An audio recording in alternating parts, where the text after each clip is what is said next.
Assalamualaikum warahmatullahi wabarakatuh.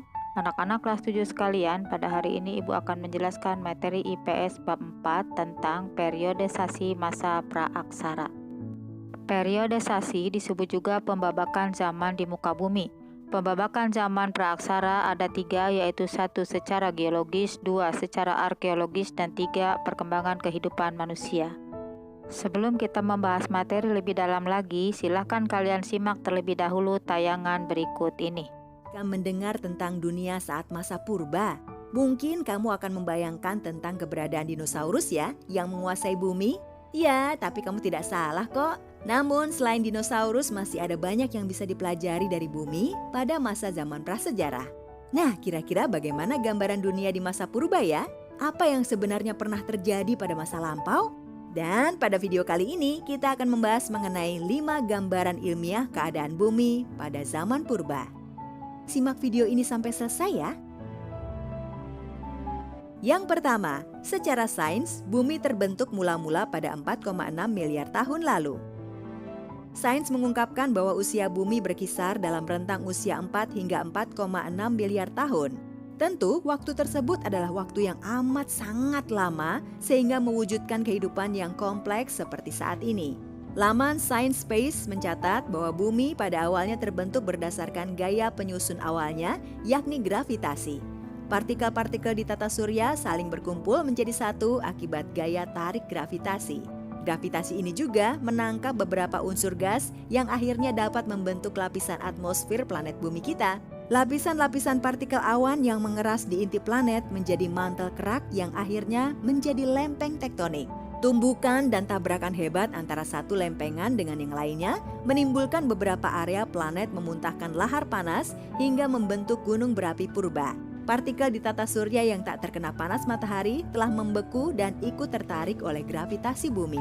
Partikel-partikel besar berwujud es padat inilah dan kemudian menjadi air yang saat ini menyelimuti 70% bagian bumi kita. Seperti itulah bumi terbentuk pada mula-mula menurut sains ya toppers, dan terus-menerus hingga selanjutnya suhu bumi pun mulai menurun. Yang kedua, bumi dipenuhi oleh air pada 3 miliar tahun lalu. Jarak atau rentang waktu selama 1 miliar tahun membuat suhu bumi sudah turun secara drastis. Bahkan diprediksi kondisi dunia pada saat itu hampir diisi oleh mayoritas air seperti ditulis dalam Universe Today. Daratan yang ada saat itu sangat sedikit, mungkin tidak sampai 20%. Daratan bumi pada saat itu juga tidak seperti daratan seperti saat ini dan benua saat itu belum terbentuk. Para ilmuwan telah meneliti ratusan hingga ribuan batu-batuan yang terdapat di lapisan dalam dasar lautan bumi. Hasilnya, mereka menemukan terdapat unsur isotop oksigen yang berbeda-beda toppers, yaitu isotop oksigen ke-16 dan isotop oksigen ke-18. Faktanya, perbedaan isotop oksigen ini sangat penting karena menggambarkan kadar gas alam yang terkandung dalam bumi purba sehingga dapat diketahui bagaimana benua dan daratan bumi yang luas dapat terbentuk. Kesimpulan penelitian dan studi ini cukup mengagetkan loh, karena menyimpulkan bahwa lautan sebelum benua terbentuk memiliki kadar kimiawi yang berbeda dengan lautan setelah benua terbentuk. Yang ketiga, bumi berada dalam masa diam pada 2 miliar tahun lalu dan itu masih menjadi misteri. Menariknya toppers, ada sebagian ilmuwan yang menyatakan bahwa masa tersebut menjadi masa-masa awal kehidupan biologis. Mereka percaya ada yang menciptakan hal tersebut secara tiba-tiba, meskipun gagasan ilmuwan tadi juga belum didukung dengan data yang valid. Science Alert dalam lamannya menerangkan bahwa fase diam atau hiatus yang terjadi sekitar 2 miliar tahun lalu ini juga menjadi fase saat daratan dan benua di bumi mulai terbentuk dan saling menyatu.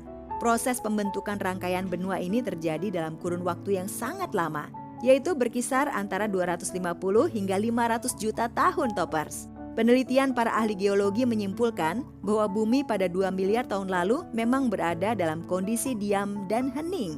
Dalam fase tersebut hanya terjadi pembentukan rangkaian benua secara perlahan-lahan. Yang keempat, bumi saat 1 miliar tahun lalu mulai dapat menopang kehidupan kompleks. Setelah dunia berada pada fase diam pada 2 miliar tahun lalu, sekitar 500 juta tahun setelahnya, bumi diselimuti es yang bahkan menyebabkan kadar oksigen menjadi sangat langka di bumi. Setelah masa membeku terlewati, kondisi lingkungan bumi menjadi lebih baik dan dapat menopang kehidupan yang lebih kompleks. Ditulis dalam New Scientist, sekitar 1 miliar tahun lalu terbentuklah kehidupan kompleks yang dinamakan Eukariota, yaitu nenek moyang mula-mula dari tumbuhan dan hewan. Eukariota dianggap kompleks pada zaman tersebut karena sudah memiliki nukleus dan organel yang bermembran. Organisme ini memiliki peranan dalam menurunkan materi genetik pada keturunan-keturunannya pada masa yang akan datang. Makhluk hidup bersel tunggal tersebut pada akhirnya berevolusi dalam rentang waktu ratusan juta tahun dan membentuk dua klaster besar toppers, yaitu tanaman purba dan cikal bakal nenek moyang hewan purba. Yang kelima, kehidupan kompleks benar-benar terbentuk di bumi pada ratusan juta tahun lalu. Masa-masa ratusan juta tahun yang dilewati oleh bumi telah membentuk banyak kehidupan yang lebih kompleks. Semuanya berasal dari evolusi Eukariota bersel tunggal di masa lampau. Laman Science New Scientist mencatat bahwa penelitian dan studi yang dilakukan oleh para ilmuwan membuktikan bahwa ada banyak sekali jenis kehidupan flora dan fauna pada rentang 100 hingga 900 juta tahun silam. Kehidupan multisel pertama kali terbentuk pada 900 juta tahun lalu dan salah satu organisme multisel tersebut adalah Choanoflagellates, organisme cikal bakal makhluk hidup multisel lainnya. Sekitar 600 juta tahun yang lalu, mulai muncullah bakteri dan kuman toppers. Lalu pada 500 juta tahun silam, terbentuklah makhluk hidup yang dianggap sebagai nenek moyang ubur-ubur. Akhirnya, kehidupan kompleks di laut terjadi pada 400 juta tahun yang lalu saat kehidupan ikan bertulang keras dan ikan bertulang rawan mulai terbentuk. Sementara dinosaurus ada pada 225 juta tahun lalu dan merupakan hasil dari evolusi reptil amfibi yang muncul dari nenek moyang sebelumnya. Beberapa burung purba dalam famili dinosaurus telah berevolusi selama ratusan juta tahun menjadi unggas dan burung modern. Untuk kerabat terdekat manusia, yakni hominid, baru eksis pada rentang waktu sekitar 6 juta tahun yang lalu loh. Mereka juga berjalan tegap dan berbeda dengan kerabat-kerabat lainnya seperti gorila dan simpanse. Sementara untuk manusia atau Homo sapiens, baru eksis pada era sekitar 300.000 tahun yang lalu. Setelah menyaksikan tayangan tadi, Ibu harap kalian sudah memiliki gambaran tentang apakah masa praaksara itu. Periodisasi sejarah perkembangan bumi secara geologis. 1. Zaman Arkaikum merupakan zaman tertua. Zaman ini berlangsung kira-kira sejak 2500 juta tahun yang lalu. Pada waktu itu kulit bumi masih sangat panas sehingga belum terdapat kehidupan di atasnya. 2. Zaman Paleozoikum merupakan zaman kehidupan tua, berlangsung kira-kira sejak 340 juta tahun yang lalu. Zaman ini sudah ditandai dengan munculnya tanda-tanda kehidupan, antara lain munculnya binatang-binatang kecil yang tidak bertulang punggung, berbagai jenis ikan, amfibi, dan reptil. Silahkan kalian amati gambar pada tayangan ini yang menunjukkan contoh makhluk tidak bertulang punggung. 3. Zaman Mesozoikum, zaman kehidupan pertengahan, berlangsung sejak kira-kira 140 juta tahun lalu. Zaman ini kehidupan bumi makin berkembang, binatang-binatang mencapai bentuk tubuh yang besar sekali. Kita mengenalnya sebagai dinosaurus. Di samping itu juga muncul berbagai jenis burung. Zaman Mesozoikum disebut juga dengan zaman reptil karena pada zaman ini jenis binatang reptil yang paling banyak ditemukan. Perhatikanlah gambar pada tayangan ini yang menunjukkan contoh-contoh gambar dinosaurus. 4. Zaman Neozoikum atau Kenozoikum, zaman kehidupan baru, berlangsung sejak kira-kira 60 juta tahun yang lalu. Zaman ini dibagi menjadi dua, yaitu zaman tersier dan zaman kuarter. A. Zaman tersier. Pada zaman tersier, jenis-jenis reptil besar mulai punah dan bumi umumnya dikuasai oleh hewan-hewan besar yang menyusui. Contoh jenis gajah purba atau mamut yang pernah hidup di Amerika Utara dan Eropa Utara. B. Zaman kuarter. Zaman kuarter berlangsung sejak kira-kira 3 juta tahun yang lalu. Zaman ini sangat penting bagi kita karena merupakan awal kehidupan manusia pertama kali di muka bumi. Periodisasi secara arkeologis. Periodisasi secara arkeologis didasarkan atas hasil-hasil temuan benda-benda peninggalan yang dihasilkan oleh manusia yang hidup pada masa praaksara. Periode ini dibedakan menjadi dua, yaitu 1. Zaman batu dan 2. Zaman logam. 1. Zaman batu. Zaman batu adalah zaman ketika sebagian besar perkakas penunjang kehidupan manusia terbuat dari batu. Berdasarkan hasil temuan alat-alat yang digunakan dan cara pengerjaannya, zaman batu dibagi 3, yaitu 1. Paleolitikum, 2. Mesolitikum, dan 3. Neolitikum. 1. Paleolitikum. Paleolitikum berasal dari kata paleo artinya tua dan litos artinya batu, sehingga zaman ini disebut zaman batu tua.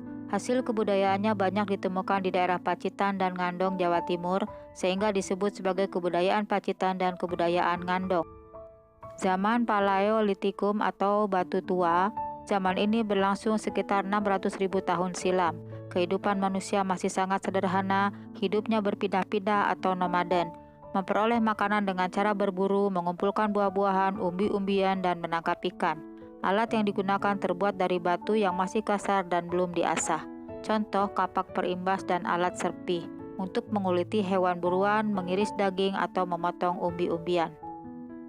Perhatikanlah gambar pada tayangan ini yang menunjukkan contoh kapak perimbas dan alat serpih pada zaman batu tua.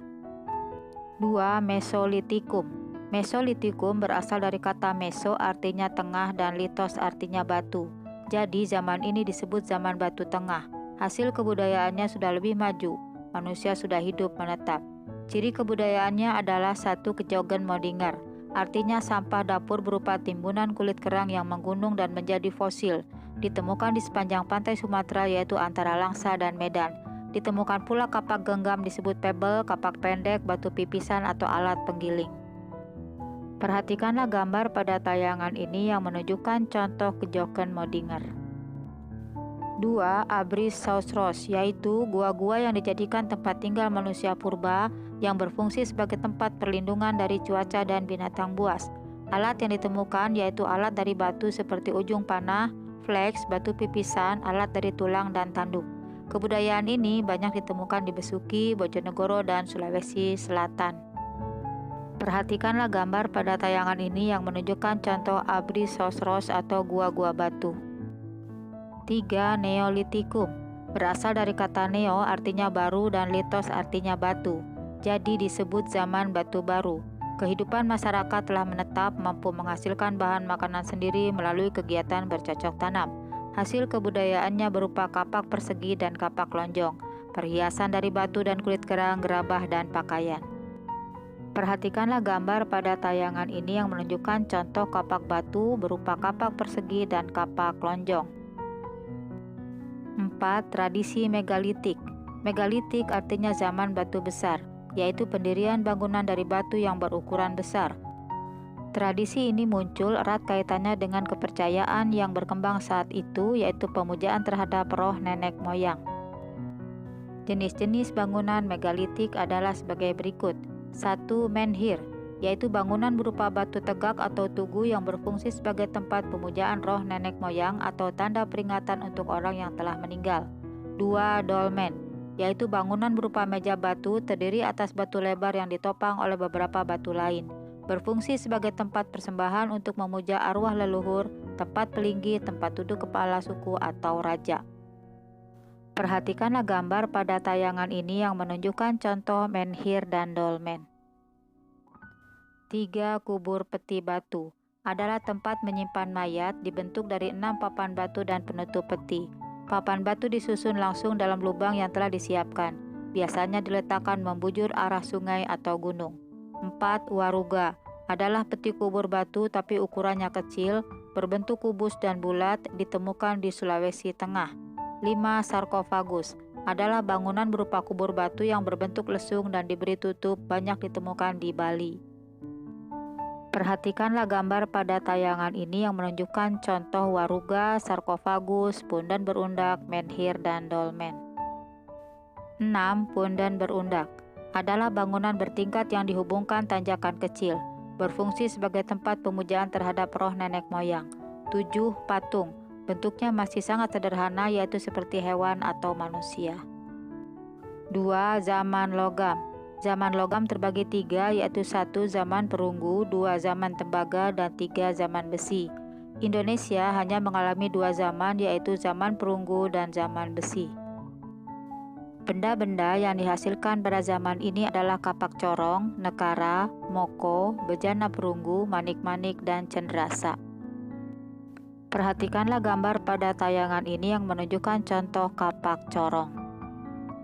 Perhatikan pula gambar pada tayangan ini yang menunjukkan contoh bejana perunggu dan moko.